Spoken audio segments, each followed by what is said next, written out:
Fière de pouvoir fêter 40 ans en fait, contrairement à avant où j'aurais été moins à l'aise d'annoncer mon âge.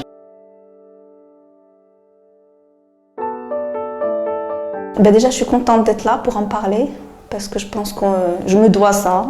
Je dois ça aux autres femmes parce que j'ai rencontré d'autres femmes qui, elles, en ont parlé et ça m'a aidée. Donc je me dis, en parlant, je peux peut-être aider d'autres femmes qui traversent ça. Ma maladie, déjà, c'est arrivé comme un tsunami dans ma vie.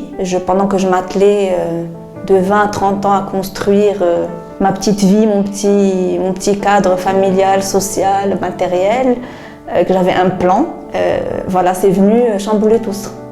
Donc à 32 ans. C'était complètement inattendu, c'était quelque chose qui, franchement, que pour moi, un cancer, je crois que je n'avais jamais parlé de cette maladie, ni en famille, je n'ai pas de cas dans la famille.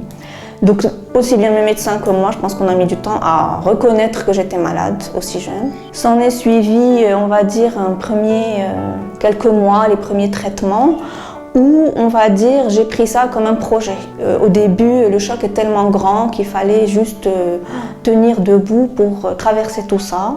Surtout ne pas aller dans les émotions, surtout ne pas fléchir et faire ces traitements jusqu'au bout. Et j'avoue qu'à ce moment-là, j'avais qu'une idée en tête, c'était retourner à ma vie d'avant. Quand j'ai appris pour mon cancer, c'est sûr, mon monde était... je trouve même pas le mot, je pense tellement c'était fort, tout s'est effondré. C'est-à-dire qu'on voit tout de suite, j'ai vu tout de suite la mort devant moi, en fait, tout simplement.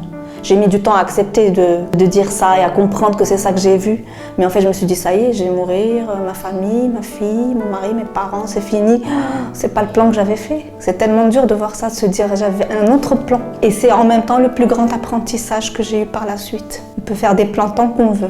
La vie nous réserve d'autres choses. Et j'ai dit, comment je peux vivre tout ça autrement? Chaque jour qui commence, j'avais deux choix. Soit, et d'ailleurs ce matin était un bel exemple, soit je me sens mal et mes émotions ont pris le dessus, comme la peur ou la colère, beaucoup la peur.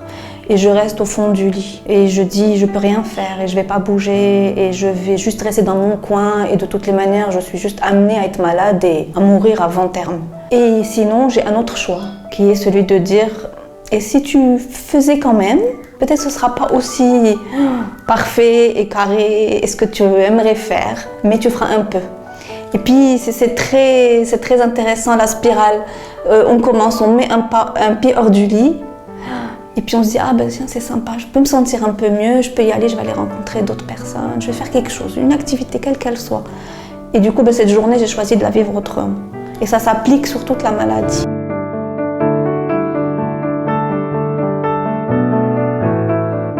Qu'est-ce que je peux apprendre? Qu'est-ce que je peux changer? Qu'est-ce que je peux vraiment faire différemment? Ça, c'est quelque chose que j'ai en moi et je suis tellement heureuse d'avoir eu ça. De me dire, je trouve la force de me poser cette question. Qu'est-ce que je peux faire différemment? Je vais travailler sur comment accepter cette maladie. Elle fait partie de moi maintenant, de ma vie. C'est mon épreuve. Chaque personne a son épreuve. Moi, je voudrais que la mienne m'apporte quelque chose, change quelque chose à ma façon de voir la vie.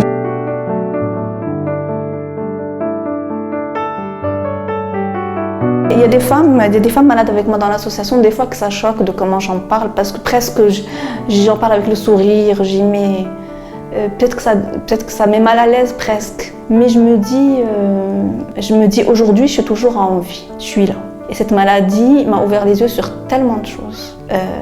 Ce serait dommage de pas en parler, de pas donner l'espoir à d'autres femmes. Mais j'en parle parce que je me dis, si ça peut résonner avec quelqu'un, avec une autre personne, juste une personne, et que cette personne, ça lui fait sentir que peut-être que je peux, malgré cette épreuve, vivre autrement et profiter de ma vie autrement et profiter de ma famille et de mes amis et faire des choses que j'aime, ce serait déjà magnifique. C'est pour ça que j'en parle tant que je peux.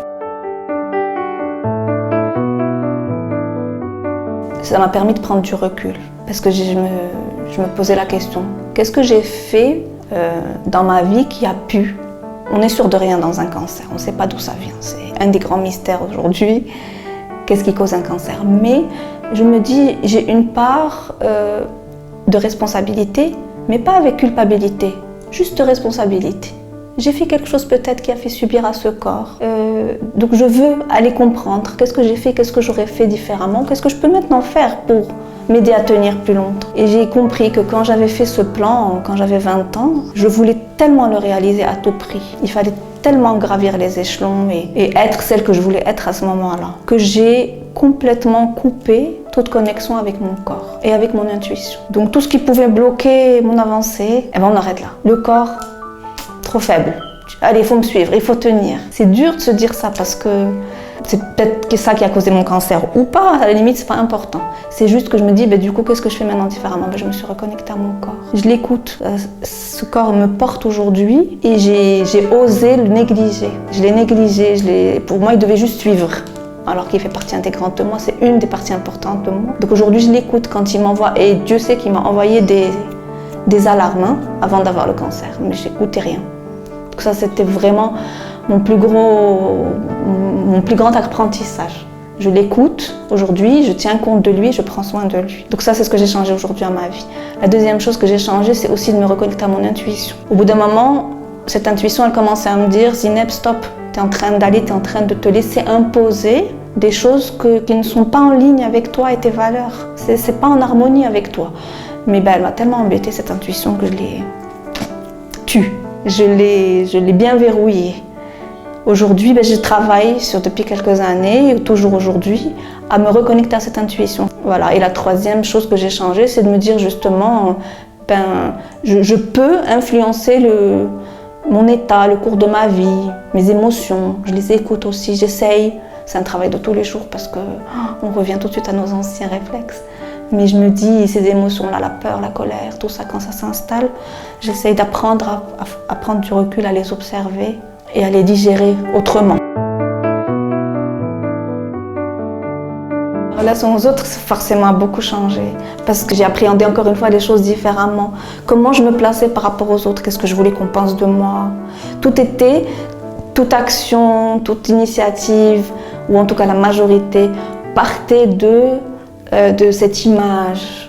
On nous met beaucoup de pression entre la société, dans les entreprises, surtout en tant que jeune femme qui évolue dans un monde professionnel, qui gravit les échelons rapidement. J'avais beaucoup de pression que je me laissais aussi recevoir. Je ne mets pas sur les autres. Moi, je me laissais recevoir cette pression. Et du coup, tout se plaçait par là. Comment être dans les faveurs d'eux, comment plaire, Et on s'oublie. Et du coup, aussi, on n'établit pas forcément des relations très saines avec les autres. Et là, du coup, ce que je suis en train d'apprendre, et si je voyais ça autrement dans une relation avec l'autre, c'est plus dans donner et recevoir, dans plus avoir une relation un peu plus saine, un peu plus sans tellement d'attente, de pression. Et puis, aller vers l'autre, moi aussi, d'apprendre à aller vers l'autre sans attendre quelque chose de lui. Et vous faire dépister, déjà.